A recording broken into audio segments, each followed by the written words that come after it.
ಬೆಳಗ್ಗೆಯಿಂದ ತಮ್ಮ ಅವ್ನಿಗೆ ಸ್ವಲ್ಪ ಕಣ್ಣು ಬಿದ್ದುಬಿಟ್ಟು ಮನೆ ಹತ್ರ ಏಟ್ ಆಗ್ಬಿಟ್ಟಿತ್ತು ಸರ್. ಮನೆ ಹತ್ರನೇ ಇದ್ದ, ಮಲಗೇ ಇದ್ದ ಬೆಳಗ್ಗೆಯಿಂದ. ಮಲಗಿದ್ದು ಫೋನ್ ಮೇಲೆ ಫೋನ್ ಬರ್ತಾನೆ ಇದ್ದು. ಅವ್ನು ಫೋನ್ ತೆಗ್ದಿಲ್ಲ. ಮಲಗಿದ್ನಲ್ಲ, ಅವ್ನು ಕಣ್ಣು ಕಣ ಬರೋಕ್ಕಾಗಲ್ಲ, ಕಣ್ಣೇ ಬಿಡೋಕ್ಕಾಯ್ತಲ್ಲ, ತಲೆನೋವು ಕಣ್ಣು ಅಂದ್ಬಿಟ್ಟು ಮಲಗೇ ಇದ್ದ ಸರ್. ಆಮೇಲೆ ಫೋನ್ ಮೇಲೆ ಫೋನ್ ಬರ್ತಾಯಿತ್ತು, ಅವ್ನು ತೆಗ್ದಿಲ್ಲ. ಪುನಃ 6 ಕಾಲಿಗೇನೋ ಫೋನ್ ಮಾಡಿದ್ರು. ಫೋನ್ ಮಾಡಿಬಿಟ್ಟು ಯಾರೋ ಹಳ್ಳಿ ಮರದ ಕರ್ಕೊಂಡೋಗ್ತೀನಿ ನಲ್ಗುರ್ಗೆ ಅಂತ ಅಂದರು. ಬರೋಕ್ಕಾಗಲ್ಲ ಕಣ ನನಗೆ, ಕಣ್ಣು ಜಾಸ್ತಿ ನೋವು ಬಂದ್ಬಿಡೋದೆ, ಕಣ್ಣೆಲ್ಲ ಕೆಂಪಾಗ್ಬಿಡೋದೆ, ತಲೆ ಬೇರೆ ನೈತ ಬಿದ್ದದೆ, ಬರೋಕ್ಕಾಗಲ್ಲ, ನಡಿಕೆ ಆಯ್ತಲ್ಲ, ಕಣ್ಣೇ ಒಂಥರ ಇದಾಯ್ತದ ನನಗೆ ಅಂದ್ಬಿಟ್ಟು ಕಣ್ಣು ಮುಚ್ಕೊಂಡು ಹಳ್ಳಿ ಮರದ ಗಂಟ ಹೋದ ಸರ್. ಹೋಗಿ ಒಂದು ಹುಡುಗ ಬಂದು ಕರ್ಕೊಂಡು ಹೋದ.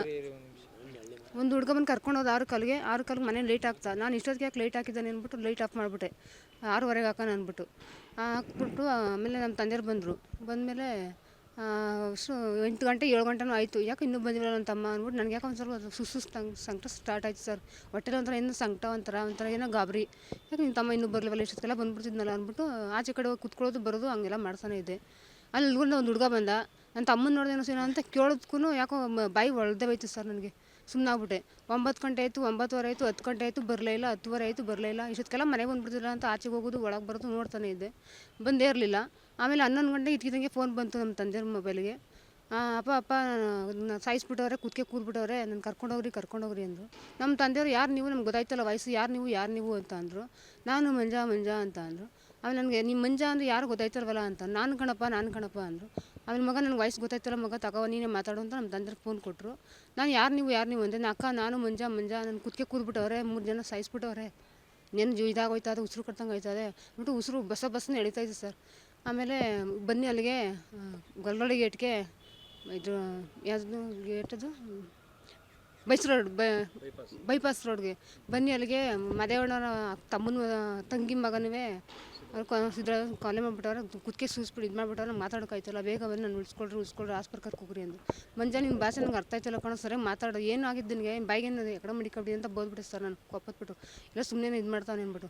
ಇಲ್ಲ ಅಕ್ಕ ಮಾತಾಡೋಕ್ಕಾಯ್ತಲ್ಲ, ಬೇಗ ಬನ್ನಿರಿ, ಅಪ್ಪನ ಕರ್ಕೊಬಾ, ಅಪ್ಪ ನಾನು ಉಳಿಸ್ಕೊತದೆ, ಕರ್ಕೊಬಾ ಅಂತ ಭಾರಿ ಸುಮಾರು 3/4 ಗಂಟೆ ಮಾತಾಡ್ದೆ ಸರ್. 3/4 ಗಂಟೆ ಮೇಲೆ ಊರಿಂದ ಜನ ಕರ್ಕೊಂಡು 4 ಜನ ಹಿಂಗೆ ಆಗ್ಬಿಟ್ಟದೆ, ಬಂಡಿ ಕರ್ಕೊಂಡು ಅಲ್ಗೂರು ಗಂಟೆ ಹೋದ್ವಿ. ಅಲ್ಗೂರು ಗಂಟನೂ ಮಾತಾಡ್ದೆ. ಆಮೇಲೆ ಸ್ಥಳಕ್ಕೆ ಹೋದ್ಮೇಲೆ ಫೋನ್ ಮಾಡಿದ್ಮೇಲೆ ಸರ್ ಫೋನೇ ತೆಗ್ದಿಲ್ಲ. ಜೀವ ಹೊಂಟಾಗಿತ್ತು ಸರ್. ನಾವೊಂದು ರೋಡಲ್ಲಿ ಹುಡುಕ್ತಾಯಿದ್ವಿ, ಅಷ್ಟರಲ್ಲಿ ಪೊಲೀಸ್ನವ್ರು ಬಂದರು. ಸ್ಥಳದಲ್ಲಿ ಹಿಂಗೆ ತಮ್ಮರ ಕೊಲೆ ಆಗಿತ್ತು ಅಂತ ಯಾರೋ ಹೇಳಿದ್ರು. ಅಲ್ಲಿ ಹುಡುಕೊಂಡು ಬಂದು ಎಷ್ಟು ಪೊಲೀಸ್ನವ್ರು ಬಂದು ಕಂಪ್ಲೇಂಟ್ ಕೊಟ್ಟು ಕೊಲೆ ಮಾಡಿದ್ರು ಸರ್. ಯಾವ ರೀತಿ ಕೊಲೆ ಮಾಡಿದ್ರು? ಕತ್ತು ಕೂದ್ಬಿಟ್ಟವ್ರು ಸರ್. ಆಮೇಲೆ ಇದು ಬಾಟ್ಲಲ್ಲಿ ಸರ್ ಚುಚ್ಬಿಟ್ಟವರೆಲ್ಲ ಕೂದ್ಬಿಟ್ಟು ಮೂಳೆನೇ ಕಾಣಿಸುತ್ತೆ ಸರ್. ಇಲ್ಲಿ ಸಖತ್ ಅದು ಎಲ್ಗೂರಲ್ಲಿ ಸರ್ 3 ಜನ ಮಾಡಿರೋದು ಸ್ನೇಹಿತರು ಸರ್. ಅವ್ರ ಹೆಸರು ಸರಿಯಾಗಿ ಗೊತ್ತಿಲ್ಲ ಸರ್ ನನಗೆ. ಸಿದ್ದರಾಜ ಅಂತ ಸರ್. ಮಿನ್ನರಪ್ಪ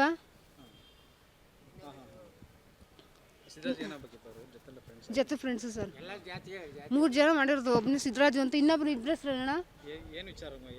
ಸುಮ್ಮನೆ ಚೆನ್ನಾಗಿ ಕುಡಿಸ್ಬಿಟ್ಟವ್ರು ಸರ್. ಅವ್ನು ಕರ್ಕೋಗಿ ಚೆನ್ನಾಗಿ ಕುಡಿಸ್ಬಿಟ್ಟು ಅದೆಲ್ಲ ಸೇಟ್ ಓಟ್ ಬಾರ್ ಅಂತ ಐತೆ, ಅದು ಕರ್ಕೊಂಡು ಚೆನ್ನಾಗಿ ಕುಡಿಸ್ಬಿಟ್ಟು ಇವನ್ನ ಅಲ್ಲಿ ಉಪಯೋಗ ಮಾಡಿ ಕರ್ಕೊಂಡು ಹೋಗೋರೆ. ಇವ್ರೇನು ಕೆಟ್ಟಾಗೇನೋ ಬೋದ್ಬಿಟ್ಟವ್ರು ನಮ್ಮ ಬಗ್ಗೆ, ನಮ್ಮ ತಾಯಿ ಬಗ್ಗೆ ಏನಾರು. ಆಗ ನನ್ನ ತಮ್ಮನ ಸ್ವಲ್ಪ ಕಾಪ್ ಕಿಪ್ಪತ್ತಿರ್ಬೇಕು, ಅವ್ರೇನೋ ಬೋದಿದ್ದಾರೇನೋ ಗೊತ್ತಿಲ್ಲ ಸರ್. ಆಮೇಲೆ ಕುತ್ಕೆನೆ ಜೊತೆಲಿದ್ದಾರೆ ಸರ್. ಕೊಲೆ ಮಾಡಿಬಿಟ್ಟು ಇದಾಗೋ ಗಂಟ ತಣ್ಣಗೆ ಗಂಟ ಅಲ್ಲೇ ಬಿಡಲಿಲ್ಲ ಸರ್ ಫೋನ್ ಗಿನ್ ಮಾಡೋಕ್ಕೆ.